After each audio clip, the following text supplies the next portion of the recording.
2023. Welcome everyone. Thank you for joining today's webinar entitled State Government Relations and Advocacy, Getting Ready for 2023. I'm Mark Ames, Head of Government Relations for AIHA, which is an association focused on improving workplace and community health and safety.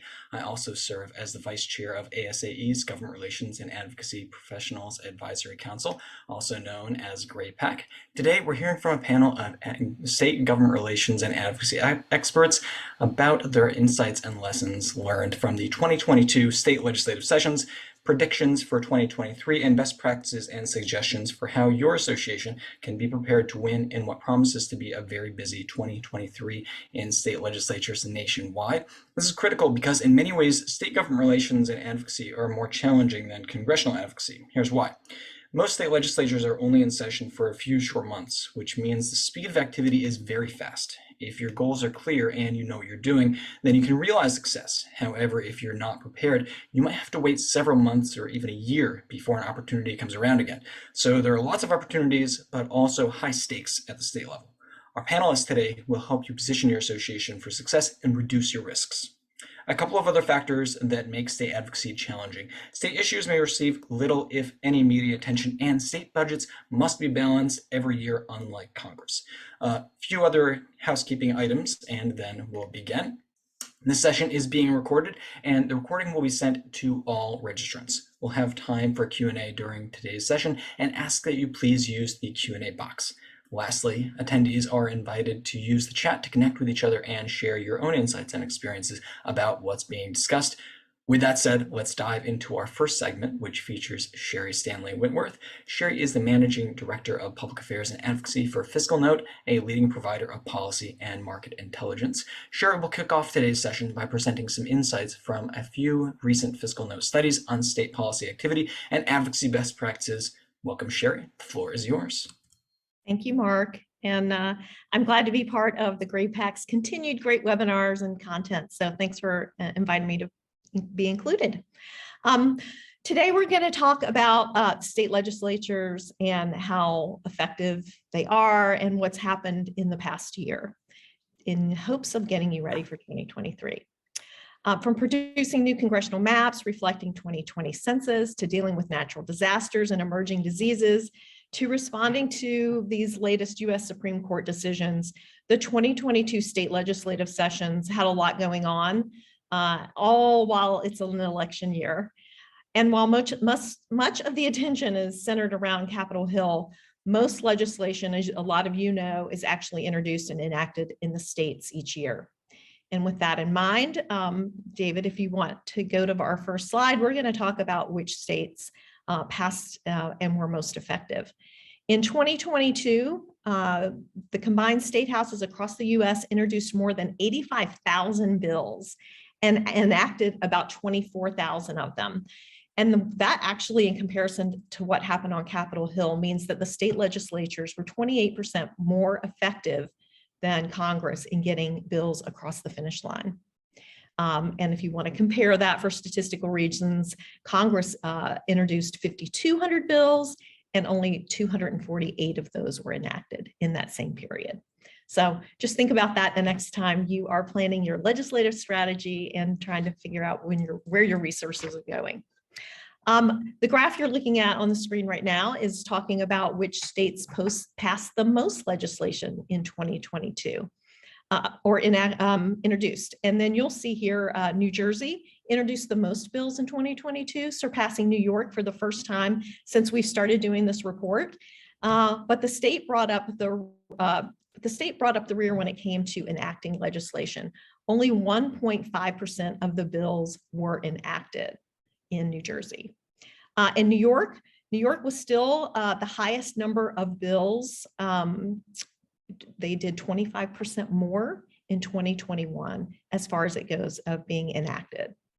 Colorado also passed the highest percentage of bills relatively to the number of introduced, which follows a pattern from 2021 when the state enacted a lower percentage this year at 77%. They were a little less than last year when they were at 81. But that's a lot of legislation going on. Now I want to just talk about within those bills and within those states, we also looked at the top policy issues for the 15 busiest states on that list there. So the top 5 highest topics were health. 6 states had health as their biggest policy issue, and 60% of all the bills that were introduced in California touched on health. That's kind of staggering. 4 states had education as their biggest policy issue, and 62% of the bills that were introduced in Georgia related to the topic of education. And then another highlighted or more frequently highlighted bill was labor and employment. 4 states had that as their top bill policy issue, and 56% of the introduced bills in West Virginia addressed labor and employment. So those are a couple of things there that might be of interest to you guys. And we'll just keep going. We do know that the healthcare was a big deal because of vaccine policy and telehealth, and they got a lot of attention in the legislatures this year. So that was something that I think propped up the health this year. And we can go to the next slide. Now we just want to talk a little bit about the leadership at the states. Although we did a lot, like the states have a lot of way to go when it comes to diversity and leadership. If you look at the gender and race across the leadership in the states, we see that only 15% of the state leadership is female, and 91% of the leadership is white. And only 4% of the leadership in our states is African American, 3% Hispanic, and 2% Asian American. Only 1% is Native American. So when it comes to party, you look also at the state legislatures, there are more majority Republican leadership, with 62% of the leadership being Republican, and the average age is 58. Let's look a little bit more, if we can go to the governors, which will be on the next slide. There are currently 28 Republican governors and 22 Democratic governors in office, of which only 9%, or I'm sorry, only 9 governors are women. That's 18%. In terms of racial diversity in the states, governors are the least diverse group, with a 94% of our governors are white, and there's currently not a Black governor. Age is also a topic here on our governors. The average age of a governor is 58. 11 governors are at least 70, with Governor Kay Ivey from Alabama being the oldest at 77. And there are 6 governors under 50, with Ron DeSantis being the youngest at 43. And then the last thing you see here on governors, we did talk about Republican versus Democrat. 58% of our governors are Republican and 42% are Democrats. Looking ahead, I do want to talk a little bit about some positives. That looks kind of gloomy, but we do look ahead, and in the Washington Post and in other highly profiled journalism, we are seeing there's an increasingly number of diverse audiences that are entering politics and running for office. The quote that I got here out of the Washington Post, I think that was just this week, was increasingly race isn't nearly as much of a barrier as it has been in the past, of people not only running, but for people voting for someone that doesn't look like them.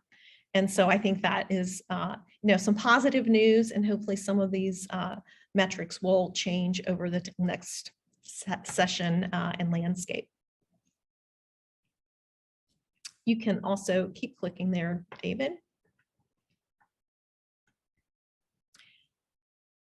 Next, we're going to look at what people were talking about. And again, the first set of stats that I quoted from are from one report that we ran for 2022. And then there is a new advocacy benchmark report also that was just launched in August. And so we can include the links to that if you guys want to dig deeper on more of these metrics. This report is around action rates and advocacy activities. And so we looked at very wide amount of actions across advocacy centers to look at the things that most people ask us about on a daily basis. And when you look at it, these are based on outbound calls to action going out. And we want to encourage you to benchmark yourself, because these metrics might align with what you're doing, but they might not align with what you're doing. And these just act as like a line in the sand so that you can kind of compare what you're doing. But we really encourage you to look at your metrics and, try to move up and improve those over time. When we're looking across the vast majority of advocacy asks that went out this year, the average open rate was 28.2%. And of those that opened, 9.4% actually took action on those issues. The unsubscribe rates were very low, and that's a really good thing. I'm here today at the Digital Media and Advocacy Summit. That's why I'm almost in a closet here reporting from you today, but they're talking a lot about those open rates and unsubscribe rates. And so anybody that's interested can tap me later, and I can give you some of my highlights from this meeting. But it is about how things are changing with open rates.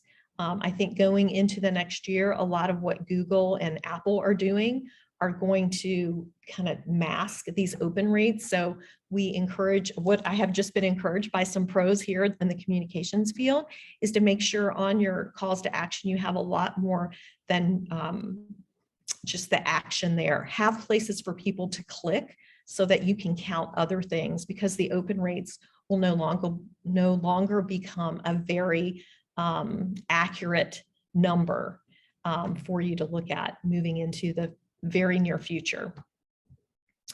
So let's go to the next one there, David. Also, so that's just looking at, what clients did. I also wanted to look at, for this audience, we're talking about state advocacy, and this year, like past years, state advocacy is doing the most. We do see people do have slightly higher ask rates across state asks, as well as higher completion rates. So you'll see on this chart that the work you're doing in the state advocacy is paying off, and it is also resonating with people. The other thing, if you want to go to the next slide, David. The other thing we wanted to look at today were just, where are your advocates coming from? And when we look on social networks, we do know the number one way that people get to your website is directly, that you've sent them a link and that's how they get there. It's that's the way most people get to your website. But we do get asked this question a lot, so we wanted to highlight this today. Like, what social platforms should we be concentrating on? Where should we be putting our asks, and how should we be engaging with people on social? Resoundingly, as this chart shows, Facebook is still the place where people are getting the most traffic driven to their website. We did see, and I wouldn't say that poo-poos everything else that you're seeing here. I think you do have to know your audience very well and watch where they are engaging with you. Maybe your charts look a little different than this. But the next thing that you see, YouTube definitely grew this year into that second place, and then followed by Instagram. TikTok, you'll see, is, the thing everyone's talking about right now, but it only had driving traffic wise, a 0.2% of the total drives and traffic drivers. But we did see a couple of clients be extremely successful using TikTok. And you're seeing one with the Catskill Animal Sanctuary. I know that another org that I was following closely this year was the National Down Syndrome Society, did a very large campaign also using influencers and people on TikTok. So don't count it out, but it's definitely not a place that we see a lot of organizations being successful today in driving traffic. But I did want to bring those caveats out because I don't want you to just, dismiss one social network. Definitely, play around a little bit and see where your own metrics and so forth pay off. And you can go to the next slide, David.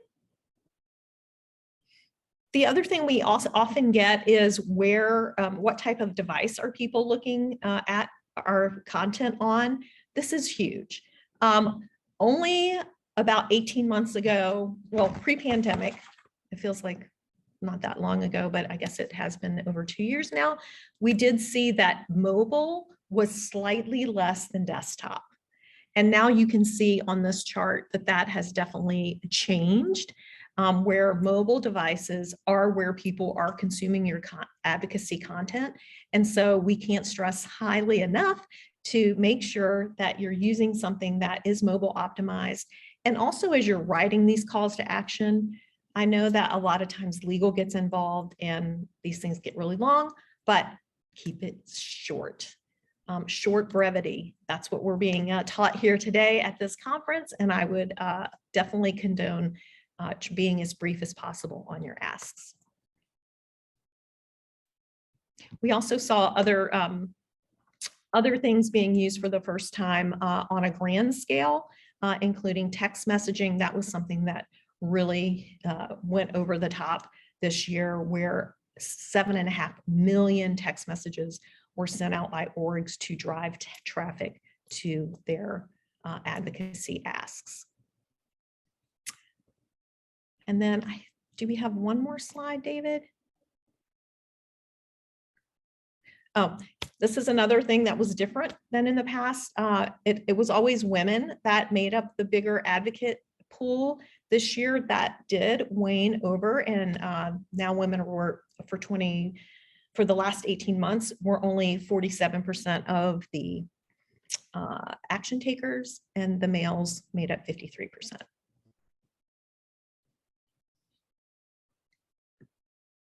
I think that the last thing I just wanted to hit on is just overall topics and what were the biggest topics that advocates were taking action on this year.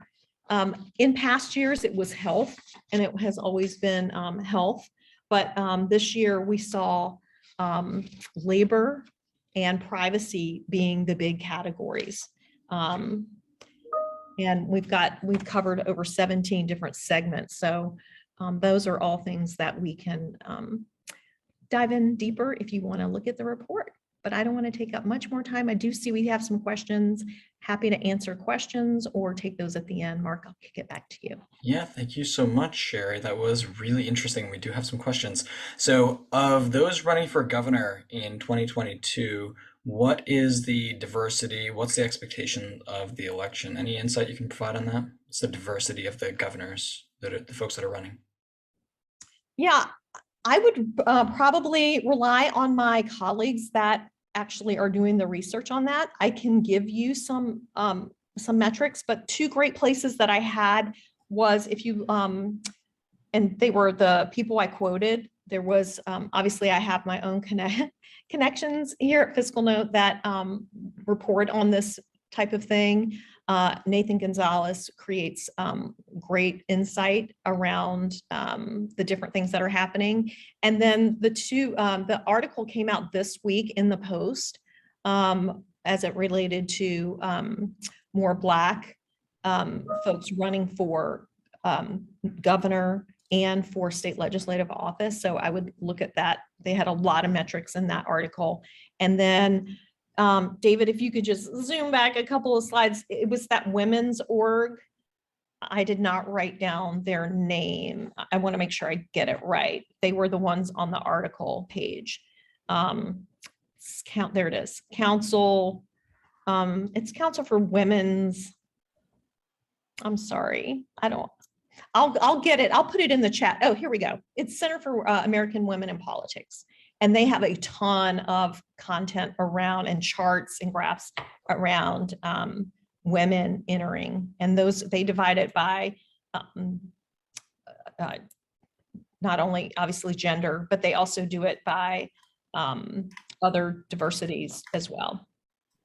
Great, thanks. And so we've got time for just a few more questions, so we'll get through as many as we can. So a question from John: which states are likely to flip control from one party to the next? And I am not a prognosticator, so I really I just share the research that has been given to me. And when I rely, Nathan Gonzalez, Inside Elections, I would use that as my place to get my detail. No doubt those predictions will change as we get closer Oh, yeah. to the date. Another question from John: of the bills that were passed, were any considered landmarks, as in something that was considered likely and novel and likely to be seen in Washington? So a question that many folks have, like which states are leaders and how contagious are those ideas? Yeah, I think things that stood out to me that were the most in that report, in that research, was privacy. And there's, I think, 5 states that passed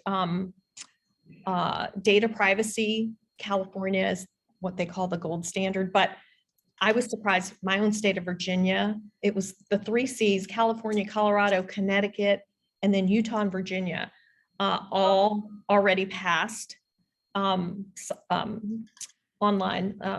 privacy bills.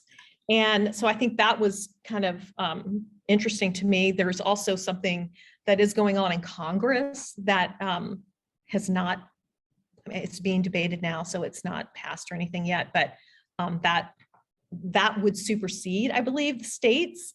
But we'll have to see what happens on that. And then the other one that was of interest to a lot of the clients that I work with were bills around telehealth. I think there was some fear that, once the pandemic was over, some of the telehealth things would not be covered. And that was a big area of a lot of bills, and a lot of, what do you call copycat? And then, other people just kind of do the same thing. So. Sure. Well, I appreciate that, Sherry. We are out of time for this segment, but there are several more questions in the Q&A box. And so as you're able to, I would encourage you to answer those in the chat and in the answer box. And so we will thank you very much for your insights. It was very, very interesting. So next, we have a panel with 3 state lobbying and advocacy leaders who will share their 2022 experiences and perspectives on how to succeed in 2023. Joining us from Richmond, Virginia is Tyler Craddock. He's the Vice President for Government Affairs with the Legislative Strategies Group. He's also serving as the Governmental Affairs Director for the National Association of Residential Property Managers, which is the Association for Residential Property Management Professionals. Joining us from Pennsylvania is Amal Maruki, who is the Director of Legislative Affairs for AIA Pennsylvania, the Keystone State affiliate of the American Institute of Architects. Finally, with us from the Washington, D.C. area is Matt Tremblay. Matt leads State Government Affairs for the Electronic Transactions Association, which is the leading trade association for the payments industry. Matt is also a winner of the Top Lobbyist Award from the National Institute for Lobbying and Ethics. Welcome, panel. Thank you all for joining us. A question for Tyler, Amal, and Matt. For background, can each of you please briefly tell us a little bit about your 2022 experiences, such as single state versus multi-state, in-person versus virtual, key victories, etc. And Tyler Craddock, if you please, let's start with you. Certainly. And first of all, good afternoon, good morning, good afternoon to everybody. So in 2022, I worked, our team at LSG worked on behalf of 3 clients during the 2022 General Assembly session in Virginia. They were VOCDO, Virginia Association of Housing Community Development Officials, a group called Manufactured Housing Communities of Virginia, and the Southside Virginia Association of Realtors. In Virginia, our session was 100% in person, although there were still virtual options for citizens to provide input. There obviously members were willing to meet with Zoom, via Zoom, Google Chat, whatever. In terms of the session for our state clients, We were successful in curtailing several proposals that were bad for our clients. One of our clients, we were successful in getting about 4 pieces of legislation that they had asked for. Likewise, as often happens at the state level, we were able to help build a stakeholder consensus on several other proposals where we just had to work to a place where we're all happy. In addition to that, as NARPM's Governmental Affairs Director, our team provided counsel and support to NARPM chapters across the nation during the 22 session. And this included everything from bill review, strategy consultation, assistance in developing and disseminating calls to action, and a little bit of everything in between. Thank you very much. And now let's turn to Amal Maruki, please. And if you would kindly speak at maybe a slightly slower pace for our attendees. Sure, I can slow it down. To everyone, not just Amal. I am a little north of the Mason-Dixon, so I do tend to talk a little faster, but I will do my best, Mark. Thank you. Thank you all for having me. I am Amal Maruki, Director of Legislative Affairs and Chief Lobbyist for the American Institute of Architects of Pennsylvania. Really excited to be here. Let me tell you a little bit about me before I get into our legislative session, and I'll try to do it slowly, but also in under a minute. So AIA Pennsylvania represents close to 3,000 members within the Commonwealth of Pennsylvania.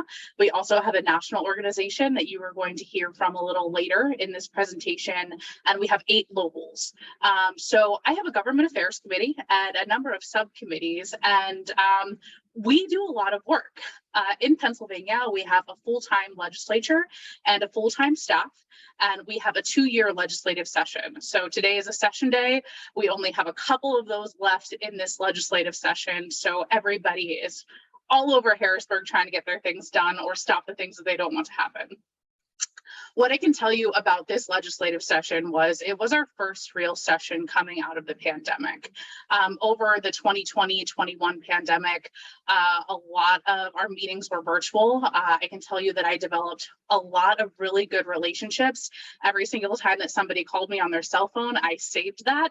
My contact list has grown immensely because of that. But in 2022, we really were in person for the majority of the time.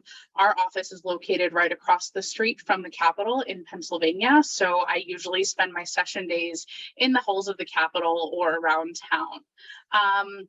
We had a couple issues that were incorporated into this year's budget that we were happy about, a couple legislative successes, but we played defense a lot this session. And what I can tell you is of the issues that Sherry mentioned, none of those were the issues that we were advocating for as representing architects. So we really had a lot of work to do to have our issues be elevated in the minds of legislators.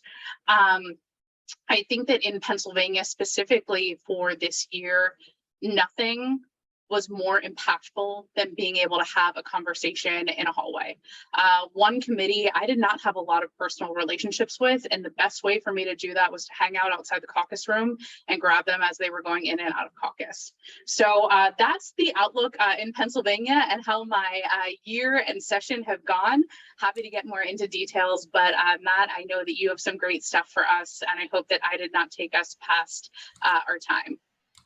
Not at all, and thank you, Amal. And now let's hear from Matt Tremblay, please. Well, thanks everybody.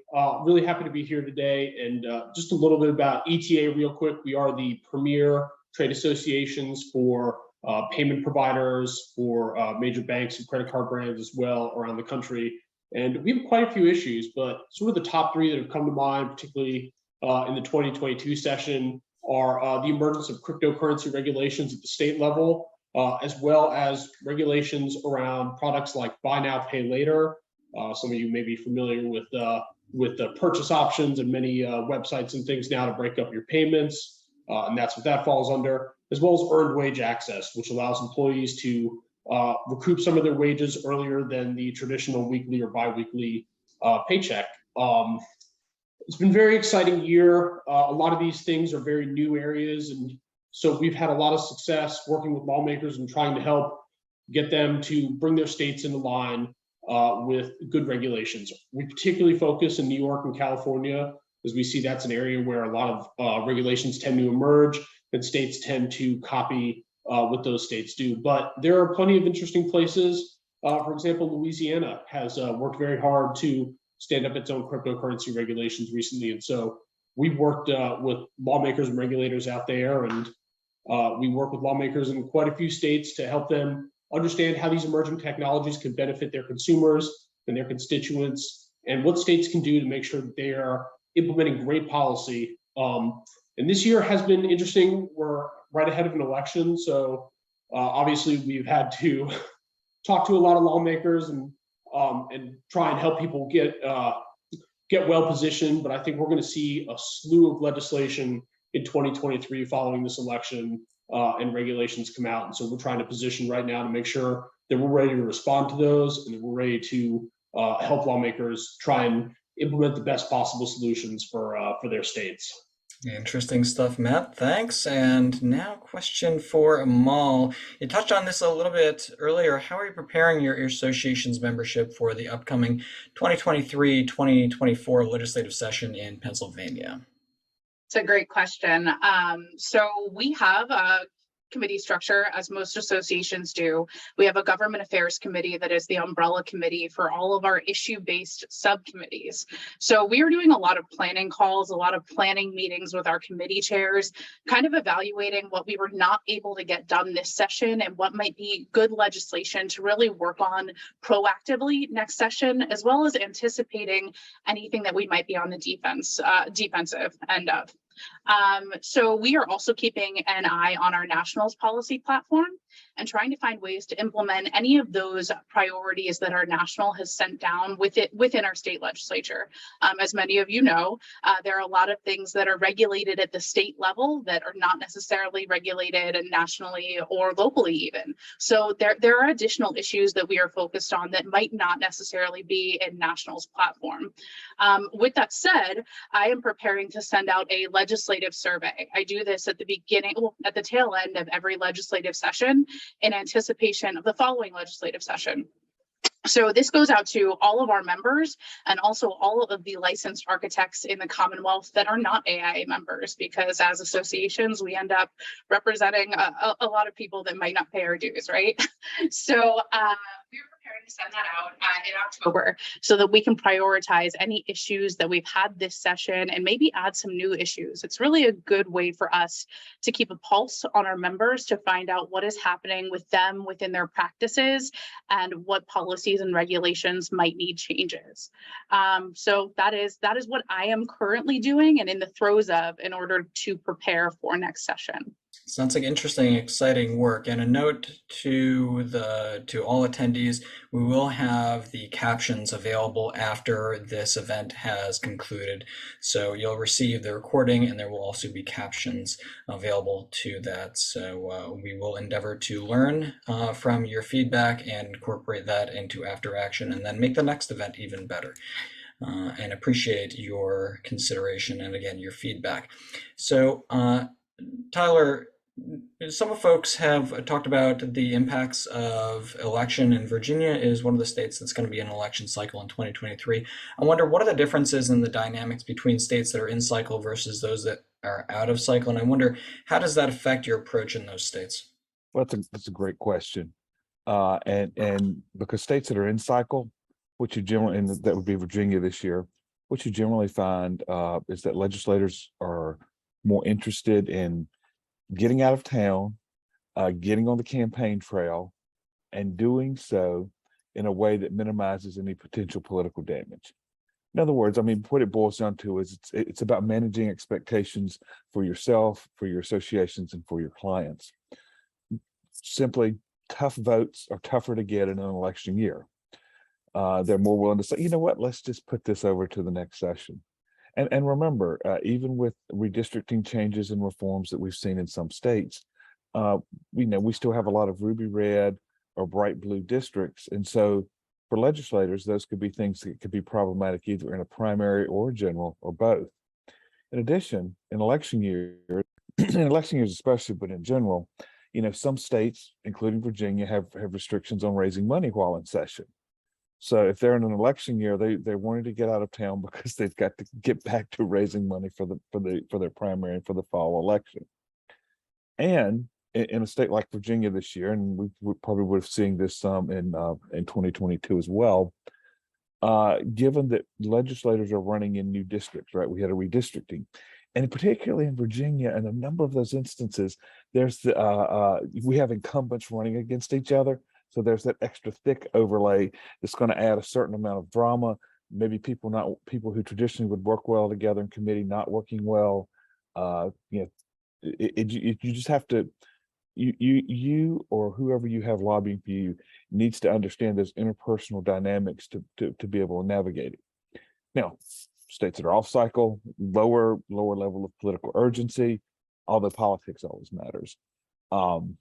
And for off cycle states, remember you probably are just coming off of an election, so things may start a little slower, and you may be dealing with a few newer members, which I think we'll probably get to that later. Right, well, that makes sense. And so now we're going to turn to a question for Matt, and this has been something that's been in the chat every now and again in the Q&A. So Matt, I wonder, as we continue to emerge from the pandemic, what opportunities and challenges have emerged for your association, and how are you planning to manage those across 50 states in the next year? Sure, it's a great question. I think we are all breathing a sigh of relief as we begin to emerge from this pandemic, and as we begin to kind of get back to the business of usual of being in the halls and being in rooms with lawmakers. For us, I think one of the greatest opportunities out there right now is that we're able to really influence some cutting edge legislation, some things that are really important to consumers and to states, as states kind of try and push forward where Washington can sometimes surprisingly be delayed or mired down in things. States are able to be much more nimble, and so we are able to drive the process forward a lot more effectively and a lot more rapidly there. And part of that is using technology to be in multiple places at once. For me, I can be in Jefferson City, Missouri in the morning. 15 minutes later, I can be in Albany, and 3 hours after that, I can be in Sacramento without ever leaving the comfort of my office or my home. And I think that's really something that seeing lawmakers and seeing staff and regulators embrace that and take advantage of Zoom and all the other platforms has been really helpful to us. And I think we've seen that it's really allowed us to be more effective and to be more rapid in our ability to respond to issues that pop up or to preempt things and to make sure that we are getting the most opportunity to be as influential as possible. The challenges continue to kind of exist as they always have, always trying to increase lawmaker knowledge. It can be very tough. Folks don't always have a deep background in some of the more technical aspects of things that they are asked to look at and to legislate on. And so making sure that we prepare lawmakers for that we communicate with their staff and to make sure that they understand as best as possible our perspective and the opportunities that we can offer is very important.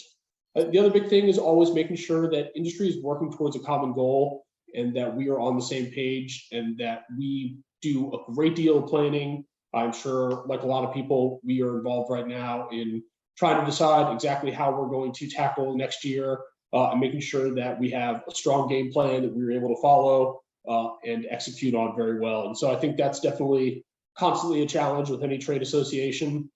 And so doing that across all 50 states obviously can't be everywhere at once. And so making sure that we are cognizant of what states are most important, what states we expect to be most challenging, and where we expect to see the most opportunity, and then making sure that we allocate our resources as best as possible for that.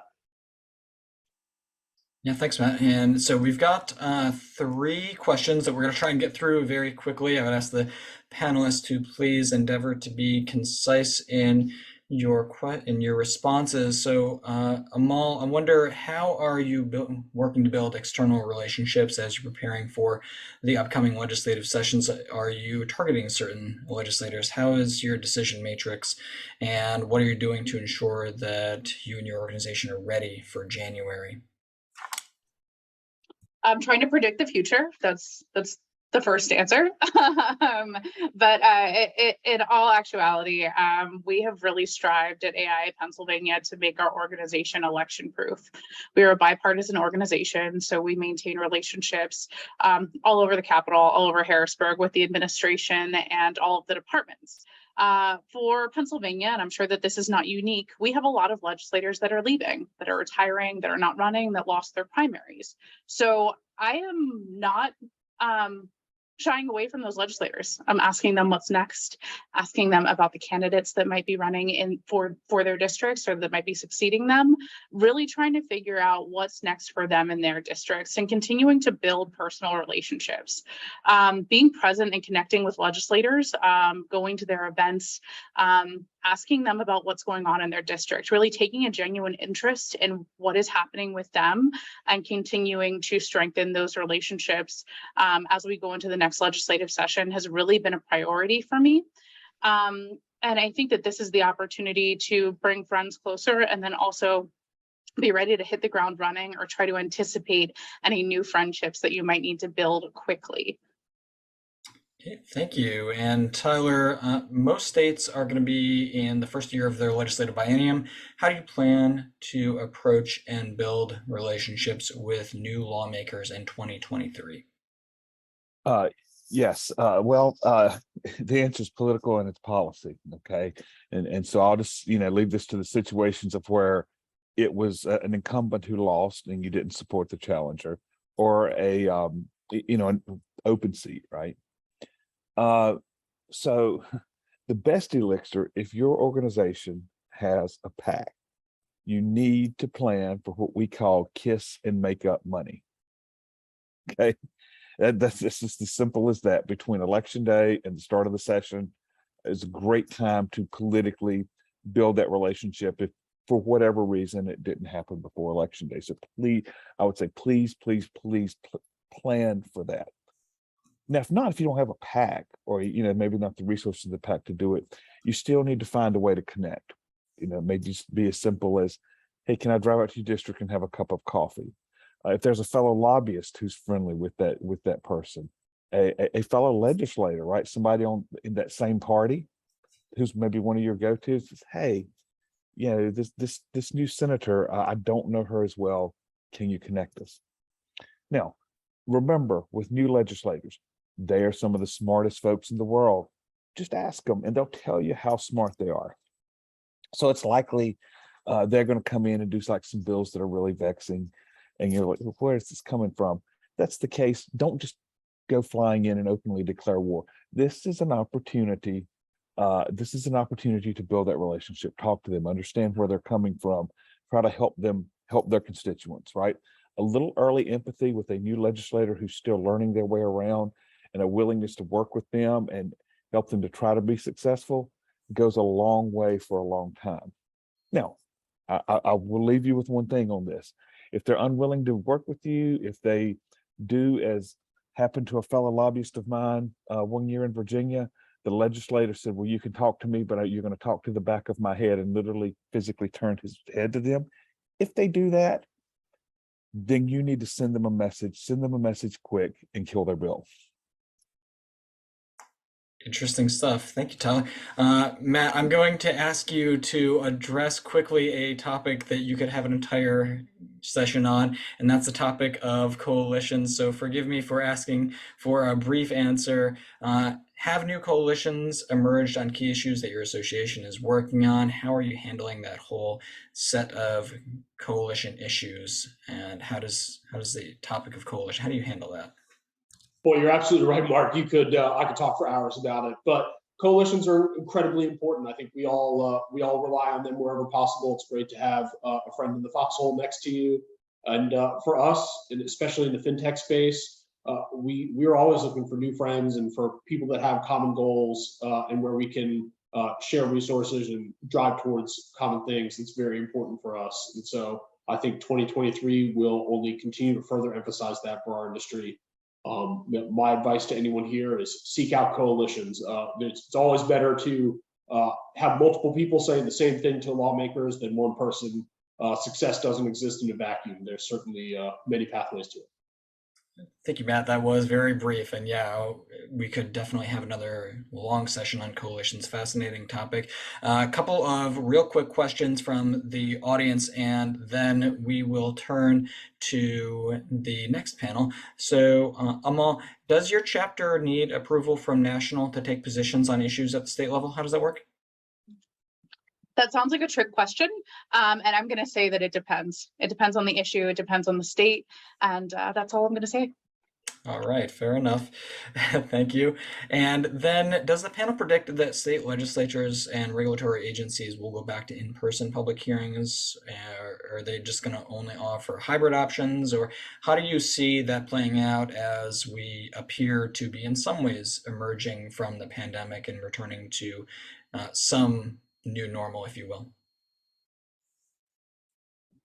So are you going to go virtual? Are we going to stay virtual? Is it going to go in person? Is it going to be hybrid? What do you think?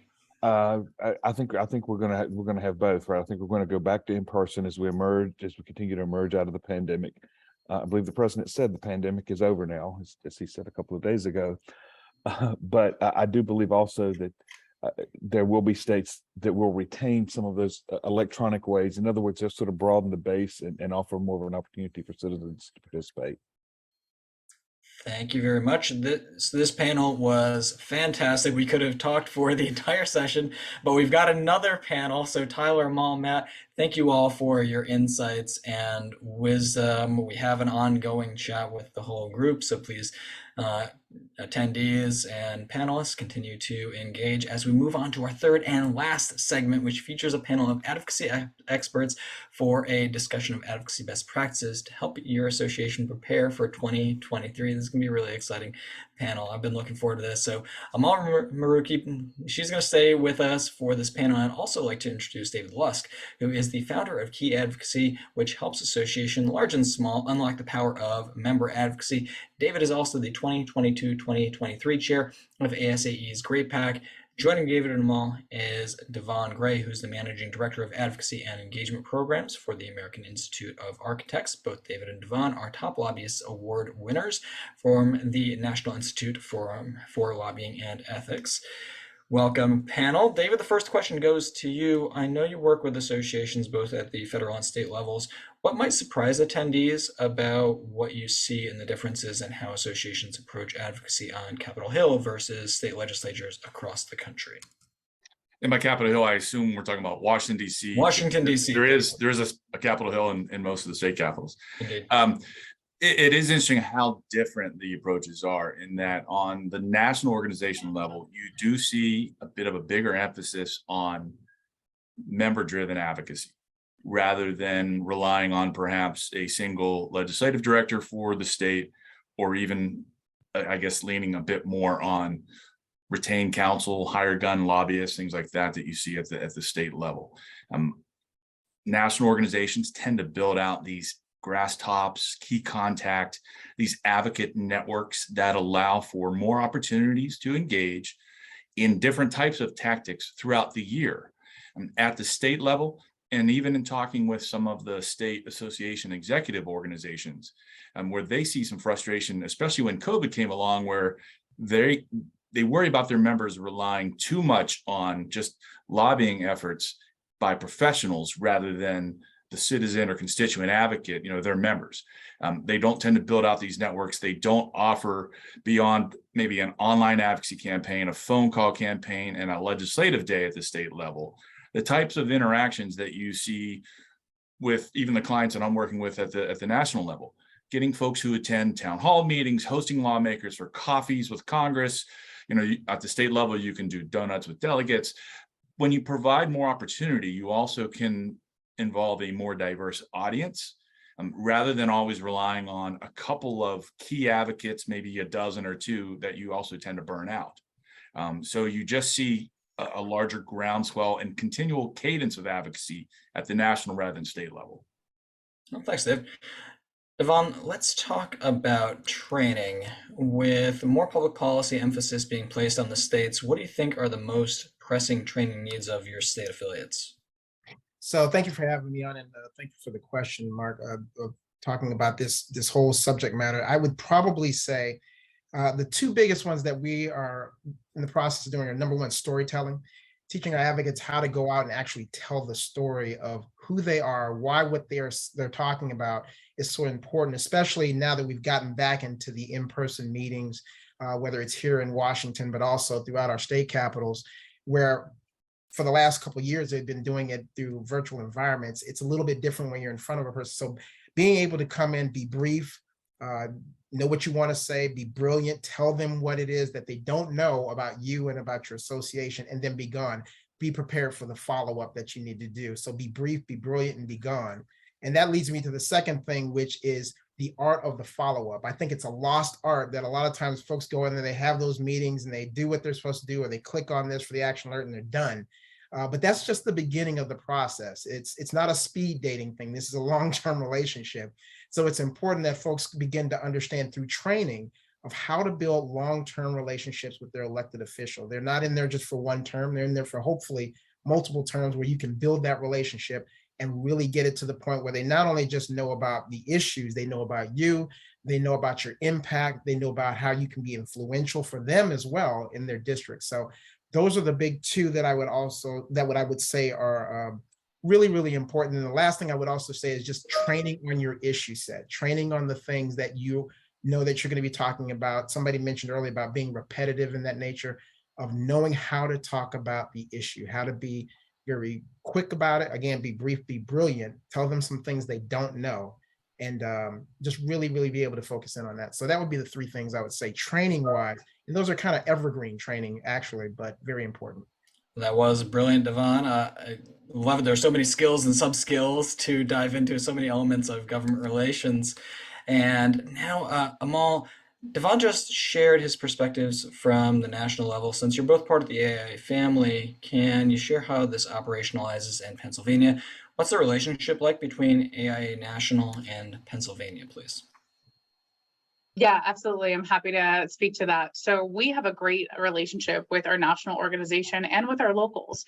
So our national provides so many resources to us, including training and other resources that we are able to take advantage of. So it's been a great relationship.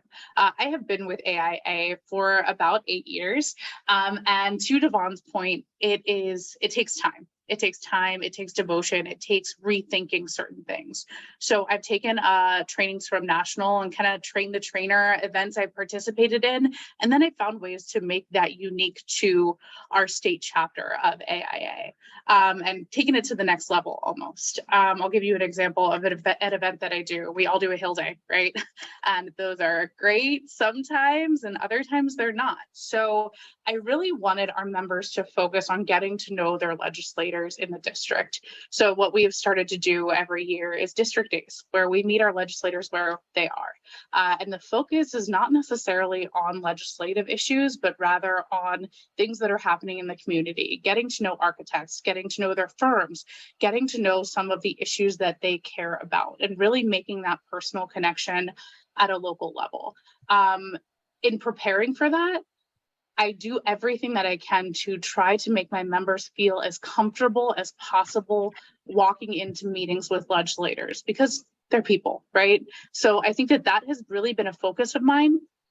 We built that program over the past couple of years in legislative sessions, and I can tell you that it's starting to pay off. I walk into a legislator's office in Harrisburg, they say, oh, hey, I was just talking to so-and-so in the district, really happy that I know them. And it really just helps to build those connections while we build our grassroots organization. I also think that to David's point, grass tops is super important. It's really important to target legislators, but trying to get 3,000 members engaged with 253 legislators is not a small feat. It's taken time, but I'm starting to reap the benefits as we continue on with our legislative initiatives. Great, thank you. Amal and David, I wonder, can you define grass tops for us? We've used that term a couple times, but I think it probably needs to be defined, clarified. If it's okay if I jump in first on this, Amal. So I would define that, and a lot of different groups define that differently, but this tends to be a more advanced advocate setting. You're typically giving them ownership or responsibility for the relationship building that we heard Amal and Devon talk about. So they are going to have a bit more responsibility for getting to know that congressional office or that state legislator's office, for having conversations and for learning about the community rather than just coming in and having legislative meetings, going where those lawmakers are in the district, hosting them in the district, becoming a resource and having a two-way relationship rather than just talking about legislative talking points. Yeah, I could not follow that up any better. I think that David really hit the nail on the head there.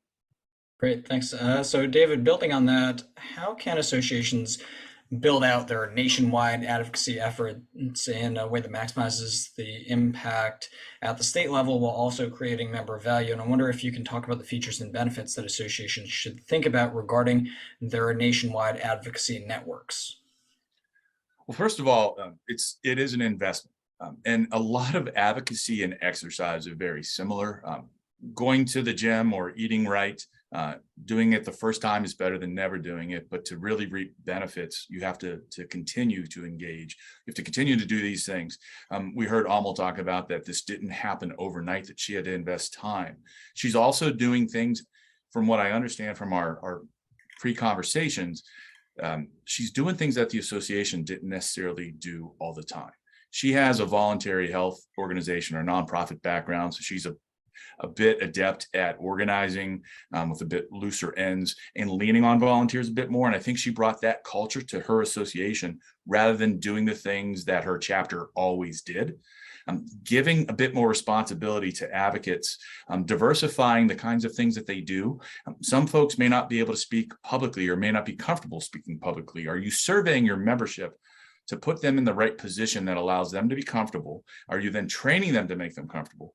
But if you create these advocate networks, whether it's at the state level or the national level or even local, you tend to create a sense of community within the organization. And now these individuals come together as a network more repeatedly. They want to see each other at annual meeting, even if there's if there's no topic about legislative affairs at that annual meeting, they want to engage with one another more. Guess what that does for member renewal rates? Guess what that does for non-dues revenue? When you see these more advanced networks, they always renew at higher rates and they are worth more as a member to that association, and they're also happier. That's a point that needs to be emphasized a whole lot more, Dave. There's a lot of benefits that people don't always associate with government relations that are what you might consider ancillary benefits. Devon, we're going to turn to you, and you're going to have our last take at a question, and then we're going to bring it home. Devon, across America, our politics seem to be more divided. Some of the questions in the chat have spoken to this, and folks seem to be more vocal over issues that are arguably or perhaps clearly outside the policy agendas of our organization. So I wonder, how are you and the AIA staff that you work with navigating this new reality so it doesn't impact your agenda and the ability to accomplish your association's goals? So I can tell you, as a former candidate myself for office, I can appreciate that question. Oftentimes the campaigns that go on spend 8 months talking about why we should be different, and then 8 seconds talking about why we should come together. With associations and who we are and what we stand for with our specific issues that are related to our individual professions of our members, we need to do the opposite. We need to be spending that entire time talking about who we are and how beneficial we are to the members, and how beneficial our members are to society and to the community. And very, very little, if at all, time talking about differences, not so much because of our Democrats or Republicans that are a member of our association, but that's not where our focus needs to be either way. So really, really taking the time, and this is more towards all of us that are in this profession. It's very easy to get sucked up into that with the 24-hour news cycles and all that. We need to be the bearers of truth and really talking about our specific issues and really how they're impacting the community as a whole. Common unity, that's what community is. And we want to be focusing on that all the time as much as possible. Now, that does not mean we don't acknowledge the fact that there's an election and there's a result to that election.